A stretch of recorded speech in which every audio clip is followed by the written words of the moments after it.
香奈儿创办人 Coco Chanel 曾经说：“我不打造时尚，我就是时尚。”自信又独特的她被誉为是解放女性的重要推手，但也有人认为她的成就其实都是靠男人。到底谁说的有道理呢？今天就让我们一起来聊聊香奈儿吧。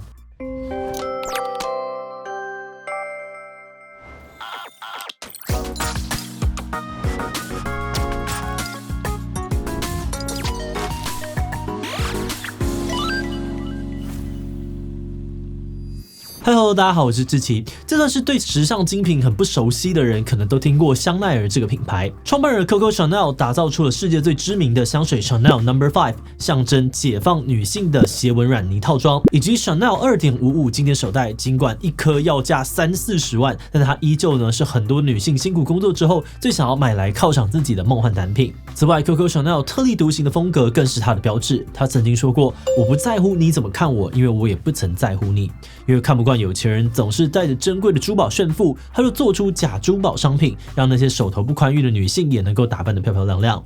不过有人质疑在孤儿院长大的 Coco Chanel 是靠男人才会有今天的成就，甚至还有人指控他在二战期间是德国纳粹的间谍。那到底 Coco Chanel 是怎么崛起的？为什么香奈儿会这么的红？Coco Chanel 背后又有哪些争议呢？今天就让我们一起来讨论看看吧。不过在开始今天讨论之前，先让我们进到工商服务时间。冷冷的秋冬就是亲密约会的大好季节，你准备好跟另外一半一起泡个温泉，共度浪漫的圣诞夜了吗？如果你想让感情更升温那就不能够错过义务梗塞团队一系列超好评的亲密交流线上课程。当中有被 PTT 西斯版好评推荐的大人的床上家教班线上课程，传授给你让身心愉悦的互动技巧，创造难以忘怀的恩爱时光，更能够让两人的关系更加的紧密。如果这次的约会想要来点新花样，也可以试试后花园、玩具课、轻调教等等的多元玩法。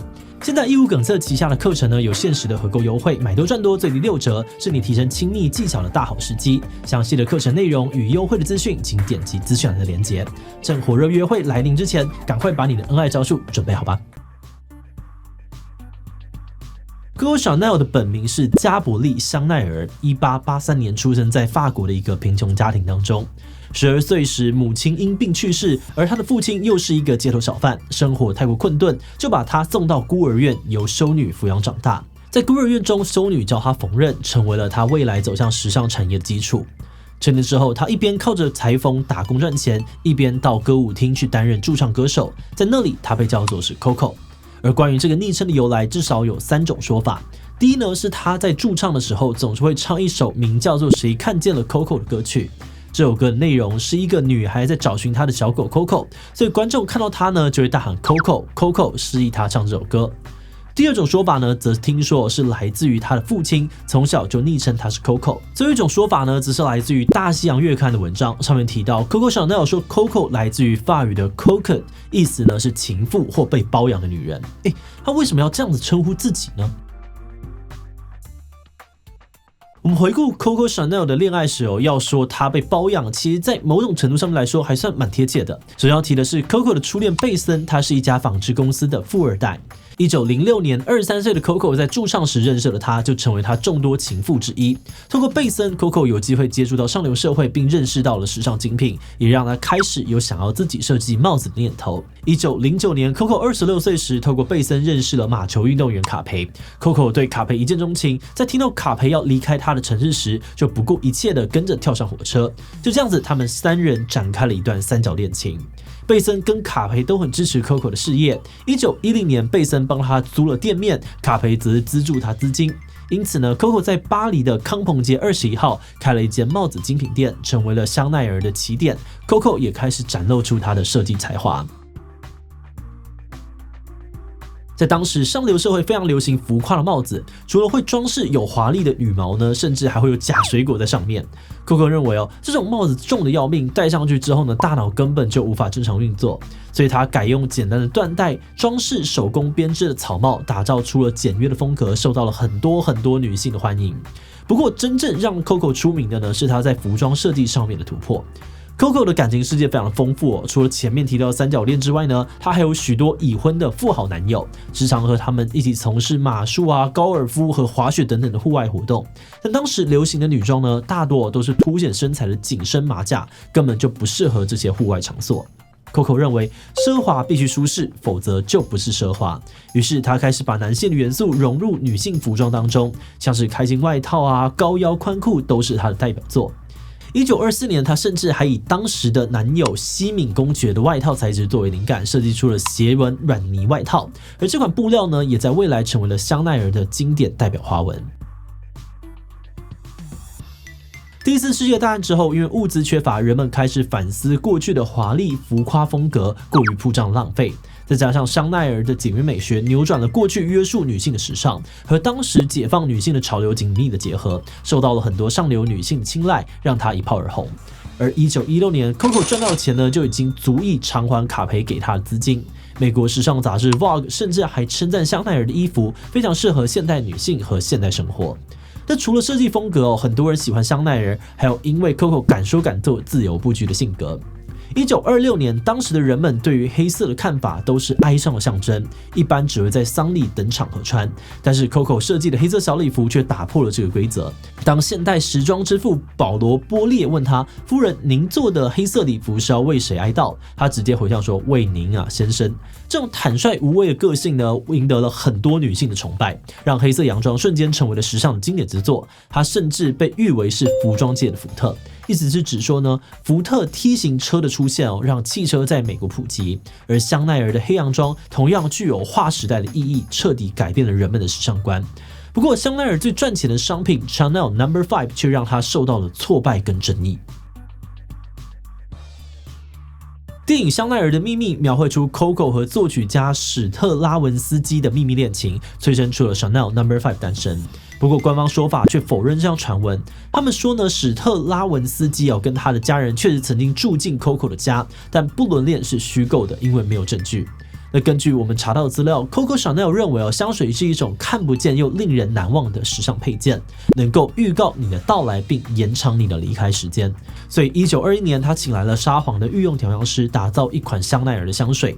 调香师在 Coco 面前摆出了10个不同的小瓶子，分别标记1到5号以及20到24号，而 Coco 毫不犹豫地选了5号，因为5号是他的幸运数字。他即将在5月5号展示他的服装系列，希望5号香水也能够一起亮相，带来好运。不过 Coco 并不知道这样产品未来会热卖100年，甚至创下了30秒就卖一瓶的成绩。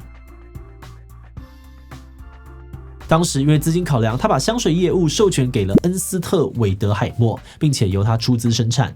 随着香水热卖呢 ，Coco 觉得当初谈的条件不够好，在1935年将韦德海默告上法庭，但吞下了败诉。后来发生了第2次世界大战德国纳粹占领法国，韦德海默因为犹太人的身份急忙逃离法国。当时 Coco 就想要趁机的掌控法国的香水业务。那 Coco 到底要怎么做呢？根据美国记者沃恩出版的书里面提到了 Coco 在2战期间，除了跟德国纳粹军官丁克拉格交往，住进了当时德国位于巴黎的军事总部丽思饭店，过着奢华的生活。他还是一位纳粹间谍跟反犹太分子，利用时尚名人的身份游走在欧洲政要之间，为德国纳粹穿针引线，想要利用种族清洗的机会夺取香水业务。甚至还说，在2战之后 ，Coco 能够安全的躲过审判，是因为他和当时的英国首相丘吉尔有私交，透过他的介入才能够没事。对此呢，香奈儿集团发出了声明，表示说 ，Coco 当时确实有和丁克拉格交往，但他并没有种族歧视，也不是反犹太分子。1971年 ，Coco Chanel 以87岁的高龄在丽思饭店过世，因为他在这里住了34年，丽思饭店还将一间房间命名为香奈儿套房，纪念他。回到我们一开始的问题Coco Chanel 到底是解放女性的推手，又或者是靠男人才能够成功呢？我们认为不可否认的，他身旁的男性确实为他提供资金跟人脉，让他第一次开精品店就上手，也让他在2战期间得以毫发无伤，甚至继续推进他的事业。那如果我们回到他生活的年代当时女性的教育程度普遍不高，专业工作呢也大多都排斥女性，女性就只能够打打零工，收入根本就不足以自力更生。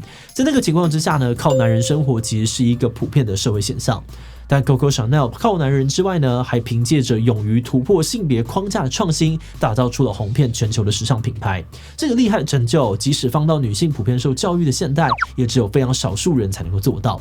过程当中，他所付出的努力以及为当时女性带来的榜样，同样也很难被否认。另外，身为直男占大多数的团队，我们本来不是很懂为何 Chanel 2.55那么的贵，却又受到这么多人欢迎。研究之后才发现呢，除了包包本身的做工繁复，它背后的故事也很吸引人。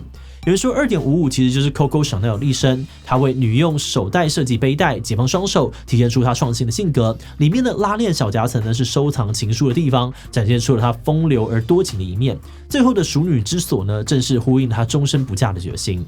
一方面，我们很惊讶这小小的包包里面有这么多的细节；另外一方面呢，也很好奇这个故事到底是真的还假的。因为我们在查资料的过程呢，发现了 Coco Chanel 的童年故事有多种版本，香奈儿的外双 C logo 呢，也至少有3种由来。而为了找出正确的资料，我们花了很多时间却找不太到官方的解答。但我们换个角度想，这个故事的真实性真的重要吗？对于粉丝来说，好像也不是那么的重要。甚至可以说，这种神秘的传奇色彩，或许正是香奈儿的产品受到欢迎的原因之一。大家买的不只是包包、香水或是时尚，更多的是 Coco Chanel 的生活态度，还有背后那些让人津津乐道的故事。那因为时间关系Coco Chanel 的传奇人生还有很多放不进去的精彩故事。如果有熟悉这个主题的观众，也很欢迎在留言补充哦。好的，那今天就先到这边。我们在查资料的过程当中看到了很多 Coco Chanel 的名言金句，想问大家最喜欢哪句呢？我不在乎你怎么看我，因为我也不曾在乎你。B 有些人认为奢华的反义是贫穷，我认为是粗俗。